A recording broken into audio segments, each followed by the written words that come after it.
Esto es Opinión 21, el espacio de reflexión y análisis de Capital 21. Aquí se discuten y defienden los temas que ocupan y preocupan a la Ciudad de México. Bienvenidos.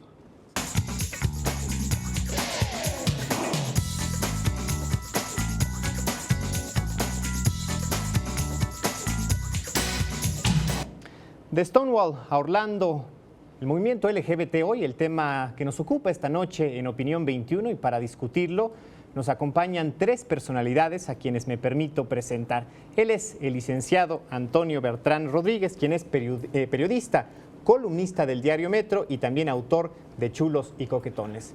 Bienvenido, Antonio. Muchas gracias, encantado. Nos acompaña también la maestra Gloria Angélica Careaga Pérez. Ella es activista académica del Programa Universitario de Estudios de Género de nuestra UNAM y también impulsora de la Fundación Arcoíris. Maestra Gloria, bienvenida. Gracias por acompañarnos. ¿Qué tal? Muy buenos días. Y también está con nosotros el licenciado Roberto Cedillo Ortega, quien es activista y también licenciado en Ciencia Política y Relaciones Internacionales por el CIDE. Bienvenido. Muchas gracias, Alejandro. Y bueno, ¿qué les parece si antes de entrar en materia vemos el siguiente material, por favor? El 28 de junio de 1969, un ataque policíaco al bar Stonewall Inn en la ciudad de Nueva York dio origen al movimiento contemporáneo de defensa de los derechos LGBT. Han transcurrido 47 años en los que el trabajo de activistas y del propio colectivo ha logrado extenderse a lo largo y ancho del mundo. Las conquistas de la comunidad de la diversidad no han sido pocas ni menores. Destacan leyes de protección, el matrimonio igualitario y la adopción homosexual. Sin embargo, el ataque al bar Pulse de Orlando, Florida, el pasado mes de junio, evidenció asuntos pendientes. Los crímenes por odio continúan y los derechos humanos de la comunidad aún se ven menoscabados. De Stonewall a Orlando, ¿cómo está el movimiento LGBT el día de hoy? Gloria, justamente esto, el tiroteo en el bar Pulse ahí en Orlando puso fin a una especie de luna de miel, de momento dorado en el movimiento LGBT. Sí, yo hallo que teníamos una especie de espejismo, que estábamos endiosados, vamos a decir, con las conquistas legales que hemos ido alcanzando y que eso probablemente no nos dio una mirada más crítica con respecto al proceso que estamos viviendo. Es decir, a la necesidad de acciones más contundentes, efectivas de parte de los gobiernos, por una parte, y por otra parte, un cambio cultural que hace falta que también haya acciones claras, planificadas para que esto tenga lugar, ¿no? Antonio, el espejismo principal fue el sueño y conquista en algunas regiones, en algunos países del matrimonio igualitario. Bueno, hasta lo más adverso tiene un punto positivo. Es una tragedia que esto haya ocurrido, ¿no? Este tiroteo en el bar, pero al menos ocurrió en Estados Unidos, entonces se hace una noticia mundial, un tema de discusión mundial. Y bueno, en México también hay crímenes de odio por homofobia, y esto es algo que todavía persiste, por supuesto. Entonces, pues claro, estábamos en las conquistas de instituciones que ya existen, como el CONAPRED, el COPRED, donde puede uno denunciar estas cuestiones de discriminación, de homofobia. Por supuesto, el matrimonio ya igualitario en la Ciudad de México, la adopción también, ¿no? Y sobre todo la aprobación la determinación de la Suprema Corte de que no se puede discriminar a las personas por su sexo, por su género, de estos derechos, ¿no? Pero pues todavía hay mucha conquista, sobre todo, o sea, mucho por conquistar en este panorama de los derechos, ¿no? ¿Y cuáles son exactamente esos pendientes que tiene la comunidad, Roberto, particularmente dibujados a partir de lo que estamos diciendo? Bueno, en realidad los retos hoy van más allá del matrimonio. Quizá es la batalla más emblemática del activismo LGBTI, pero en realidad, al menos en México y también alrededor del mundo, hay estadísticas que nos muestran que la discriminación pues es estructural, permea no solo las instituciones que ya existen, sino que también se da de maneras invisibles. A lo mejor no nos damos cuenta de que existen procesos discriminatorios, incluso en nuestras leyes, y además pues bueno, la batalla sigue en términos de cultura, es decir, como decía Gloria, pues la discriminación en su sentido estructural está basada en prejuicios sociales que todavía permean en las personas y esos prejuicios van facilitando que básicamente la diferenciación en el ejercicio de los derechos se perpetúe de generación en generación. Y esta crítica social puede alcanzar, Roberto, de verdad, índices preocupantes. Vamos a compartir con ustedes la tasa de homicidios que está vinculada en nuestro país. Nosotros podríamos imaginar, podríamos pensar que pues quizás fuera Pakistán, quizás fuera Kuwait, fueran los Emiratos Árabes Unidos los que tuvieran los primeros lugares de asesinatos en contra de personas LGBT. Sin embargo, en México, entre 1995 y 2015, se registraron, según letra S, 1.310 casos, 1.021 correspondientes a personas varones, 265 personas que forman parte de la comunidad trans y 24 mujeres. 3 de cada 10 eran jóvenes de entre 18 y 29 años. Además, lo más preocupante, lo que también podemos ver en este siguiente gráfico, cuáles fueron las formas como se atacó, cómo se hizo morir a estas personas. 39% de las muertes fue por arma blanca, 20% de ellas por golpes, un 17% por asfixia, 13% por arma de fuego, 11% por otros tipos de ataques. El 43% de las víctimas fue encontrado en su propio domicilio y el 24% de ellas en la vía pública. Es México, Roberto, el país después de Brasil con más muertes, con más ataques hacia la comunidad LGBT.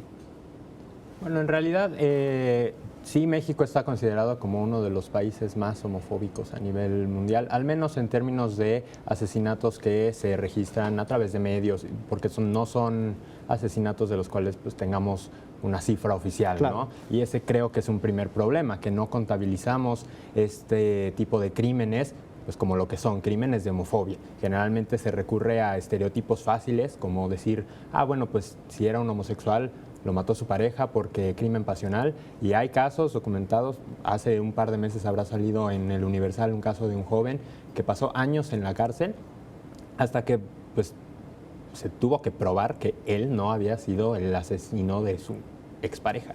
Este es un problema prevaleciente alrededor del mundo, y creo que especialmente la hazaña se puede ver en la población trans, que desafía todos los estereotipos que se tiene con el género. A lo mejor las personas homosexuales, pues sí, claramente desafían una norma social, pero las personas trans, y especialmente las mujeres trans, que desafían, digamos, toda la norma de lo que es la masculinidad y lo que significa ser hombre, enfrentan una serie de dificultades que culminan en incluso la muerte. Hay un informe publicado recientemente por la Comisión Interamericana de Derechos Humanos que muestra, digamos, la comisión llevó un registro de violencia durante 15 meses, registrando todos los asesinatos hacia personas LGBTI en la región, en América Latina, y lo que encuentra es, pues bueno, del 80% de las mujeres trans asesinadas, el 80% tenía menos de 35 años. O sea, esto nos indica que la expectativa de vida es mucho menor. Hay estudios que prueban que vivir, digamos, una persona gay en un lugar donde se acepta y una persona gay en un lugar donde no se acepta la homosexualidad, enfrentan condiciones de vida tan distintas que la persona que vive en un contexto donde la homofobia es rampante puede llegar a vivir hasta 2 años menos. Así de tajante es la cifra.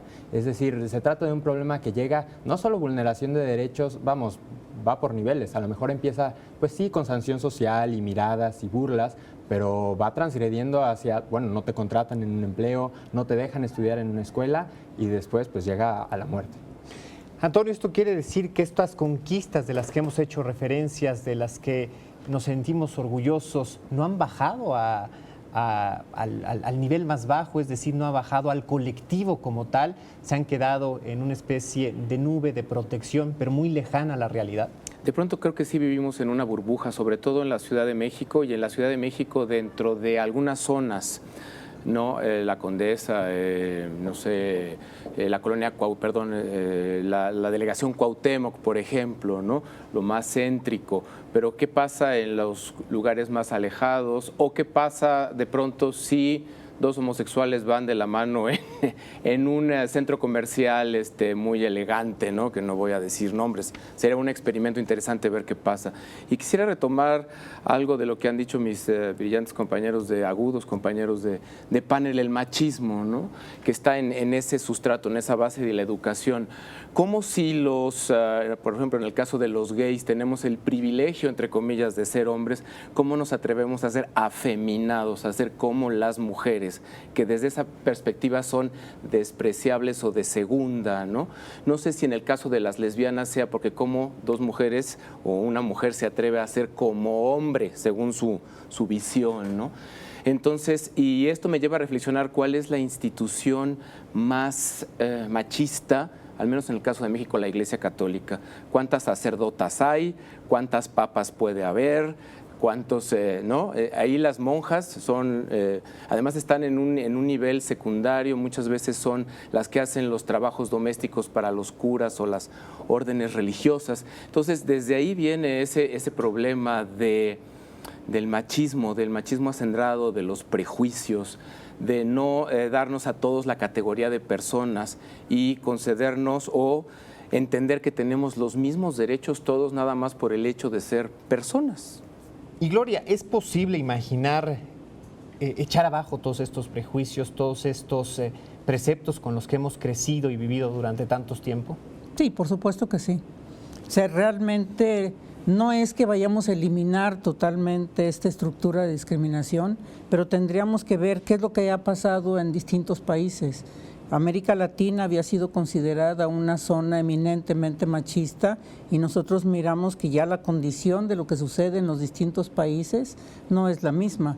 Y ahí desafortunadamente, por alguna razón que no tengo la información, pero por alguna razón en México se ha acentuado el machismo, la homofobia, el racismo, cosa que en otros países se va superando, se va por lo menos disminuyendo de una manera clara, ¿no? Ya no digamos en otras regiones, en otros países más alejados, que tendríamos que ver cuáles son las políticas que se han hecho.